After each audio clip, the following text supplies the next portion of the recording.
Hello guys, welcome back to my channel Nazmi Asia.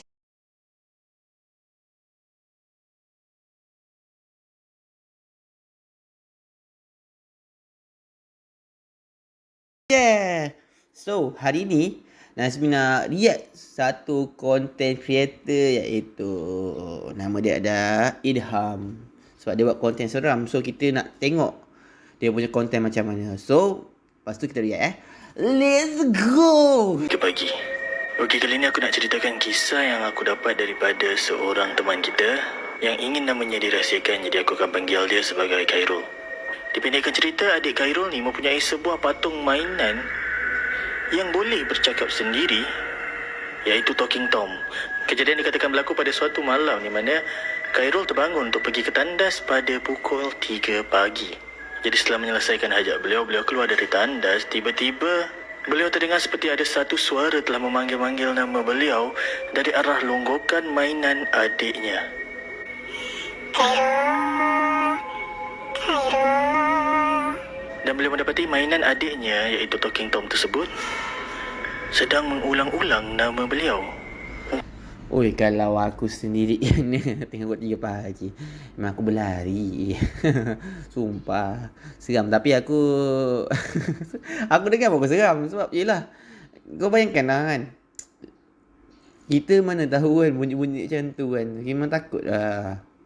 Peliknya, apabila diperiksa, mainan tersebut tidak berisi bateri langsung.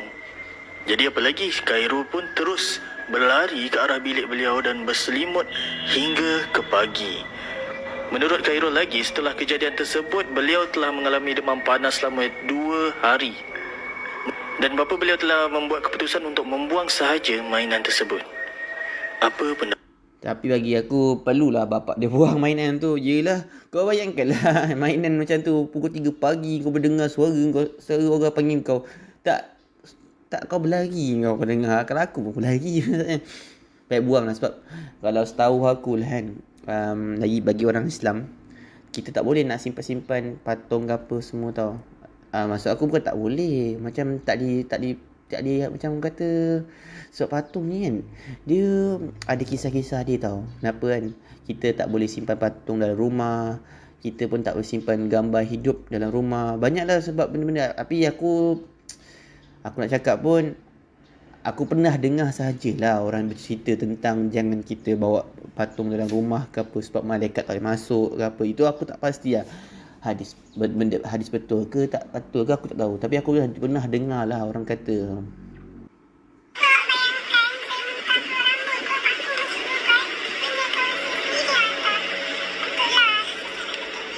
Apa yang anda baru lihat tadi merupakan sebahagian daripada perbualan antara aku dengan seorang teman yang ditemui melalui aplikasi Omi. Okey, hari tu aku decide lah nak try buat random call dekat Omi. Mana tahu ada cerita best geng-geng Omi ni boleh share. Adalah dalam 2-3 orang yang berani nak share. Tapi pengalaman dari Hana ni agak menarik minat aku dan sedikit mengganggu emosi. Sebab korang bayangkan, kawan baik sendiri sanggup sihir kita sebab dengki. Aku tak dapat. Tak boleh nafikan lah, kebanyakan kawan baik kadang-kadang adalah musuh kita. Yes, that is true. Sebab kadang-kadang kita tak boleh nak share tau semua benda kat kawan baik kita. Kadang sebab ada sebab tertentu. Sebab kadang-kadang ada macam ni, biasa lah manusia kan, mestilah ada sifat iri hati kepada seseorang. So memang jangan banyak nak share dengan kawan-kawan lah. Ada benda, setengah benda boleh kita share, ada setengah benda kita tak boleh share. Kongsikan perbualan penuh antara aku dengan Hana sebab risau juga apa-apa akan jadi dekat dia tak pun jadi dekat aku. Baiklah, kisahnya lebih kurang macam ni. Waktu belajar dulu, Hana ada seorang kawan baik bernama Zara. Juga bukan nama sebenar. Mereka berdua memang rapat dan hampir setiap masa boleh kata mereka memang berdua je lah. Dipendekkan cerita, waktu tu Hana ada berkenalan dengan seorang lelaki dan kebetulan lelaki tu pun minat ke Hana. Senang cerita, tak lama lepas tu diorang pun bercinta. Pada masa yang sama, sebenarnya si Zara ni pun minat dekat lelaki tu. Tapi dia tak bagi tahu Hana pun sebab mungkin masa tu dia dengan Hana masih lagi rapat. Tapi kata Hana, hubungan dia dengan Zara, dengan lelaki tu memang tak ada apa-apa masalah. Tapi Tengok kan, disebabkan kalau kita bercinta dengan orang yang sama dengan kawan kita. Sebab aku pun pernah melalui benda yang sama. Aku pernah juga suka seorang someone, tapi kawan aku juga suka dia. So situasi tu menyebabkan apa ni, kita belah bagi antara kawan ataupun kita nak feel in love dengan dia. So Benda ni lah yang menyebabkan kadang-kadang kita boleh putus kawan apa. Dia benda-benda macam ni lah. Beberapa bulan selepas itu, dia mula mengalami gangguan-gangguan misteri. Sering ternampak benda-benda menakutkan, meracau-racau tengah malam. Hubungan Hana dengan teman lelaki dia juga mula renggang. Asyik nak gaduh je. Kadang-kadang sebab benda kecil pun boleh jadi gaduh. Nak dijadikan cerita, masa cuti Sam dekat rumah, mak si Hana ni pun mula perasan perubahan yang berlaku pada Hana. So, mak dia ni decide nak bawa Hana ni jumpa seorang perawat. Banyak kali jugalah Hana ni terpaksa berulang alik untuk pergi jumpa perawat tu. Seksa jugalah kata Hana sebab tiap kali rawatan dan dia muntah, macam-macam yang keluar daripada badan Hana. Antaranya macam paku. Benda tentang macam ni kan, sebenarnya sihir tu banyak aku nak diceritakan kan, kalau pengalaman family aku sendiri kan. Tentang sihir ni, dulu kakak aku lah pernah keluar paku dalam telur. Tapi kan sekarang ni itu trik untuk orang berubat tau. Dia nak buat duit kan. Kadang-kadang ada setengah orang yang tak berapa pedoman lah. Tak ada berapa orang kata nak cari kewangan demi menggunakan agama kan. Kalau dulu masa kakak aku nasihir tu teruk gila saya, muntah keluar paku. It's real. Memang real muntah keluar paku. Aku pun terkejut oh. Sumpah terkejut. Dan gumpalan rambut. Pada salah satu sesi rawatan, perawat ni ada berpesan pada Hana. Jaga-jaga dengan orang yang kau rapat sebab benda ni orang dekat yang hantar. Kira perawat Betul lah. Bila kita kena berjaga-jaga dengan orang yang kita memang rapat. Sebab kadang-kadang orang yang rapat dengan kita itu adalah musuh kita. That's true. ni bagi tahu tak direct lah. Dia nasihat dengan cara berkias je. Hana mula-mula susah dan tak nak percaya. Tapi bila buka Sam, kebetulan Hana sampai dulu dekat rumah sewa tempat dia belajar. Terdetik pula nak cek kawasan katil Zara sebab mereka kan sebilik. Ditakdirkan, Hana terjumpa sebuah kertas dengan tulisan jampi yang dia tak faham, siap dengan nama dan gambar Hana lagi dekat situ. Bapak kalau aku kan nampak gambar kat dah lah, nampak benda bukan yang lain tu aku auto gaduh saya situ, sumpah. Kalau akulah, tapi aku kan fighter. Tas tu pula dilipat dengan beberapa helaian rambut. Mungkin tu rambut Hana. Patutlah akhir-akhir tu Zara agak dingin dengan Hana. Macam mana Hana settle dengan Zara, dia tak explain secara detail lah. Cuma dia cakap dia dah bersemuka dengan Zara tentang hal ni. Sekarang Hana memang dah putus sahabat dengan Zara. And korang tahu tak, yang Hana pun dah putus dengan teman lelaki dia. So korang rasa berbaloi ke Zara buat macam tu dekat Hana? Dosa tu dah memang sah. Kalau kita menyihir ni dosa besar sebab kita mempersekutukan Allah SWT. So janganlah buat benda-benda macam ni. Tak puas hati kita boleh cakap depan-depan. Walaupun kadang-kadang macam mana, yes, memang masalah soal hati ni kita tak boleh buat main-main. Betul? Serius tadi pun.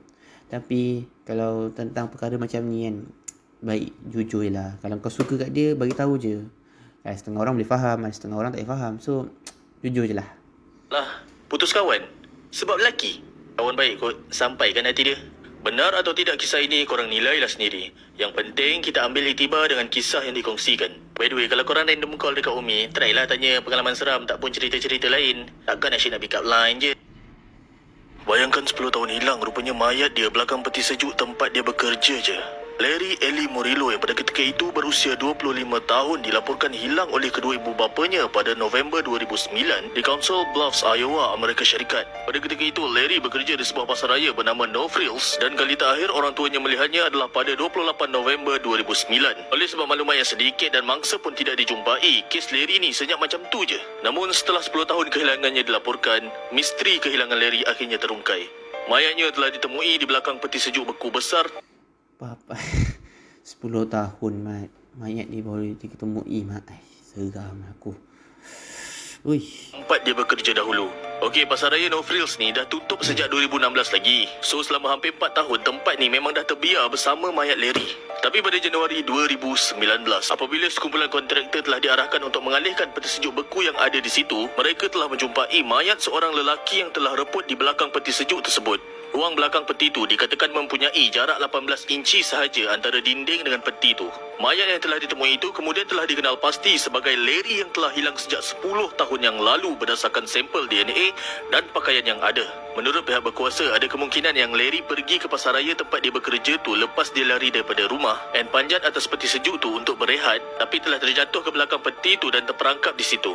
Okey, kedudukan peti sejuk ni agak jauh daripada kawasan yang ramai orang dan pekerja-pekerja situ memang selalu panjat atas peti ni untuk berehat. Macam mana Larry boleh jatuh, tak ada siapa pun yang tahu sampai sekarang. Tapi katanya Larry ni jatuh menyering tau. So mungkin sebab tu dia susah nak minta tolong ataupun untuk bergerak. Bunyi kompresor peti kat situ pun mungkin menenggelamkan suara Larry yang Betul juga Kalau sebab daripada cerita yang aku dengar ni kan, Larry ni mungkin sebab dia cakap dia lari dari rumah, mungkin dia gaduh family dia ke apa kan, dia masuk kat pasar raya tu.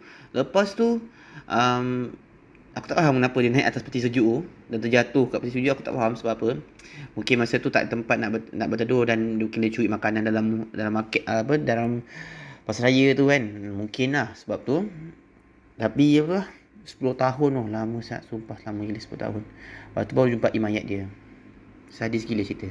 minta tolong. Yang peliknya macam mana dalam 10 tahun tu tak ada seorang pun yang perasan ada bau mayat reput dalam kedai tu. Betul. 10 tahun mayat 10 tahun.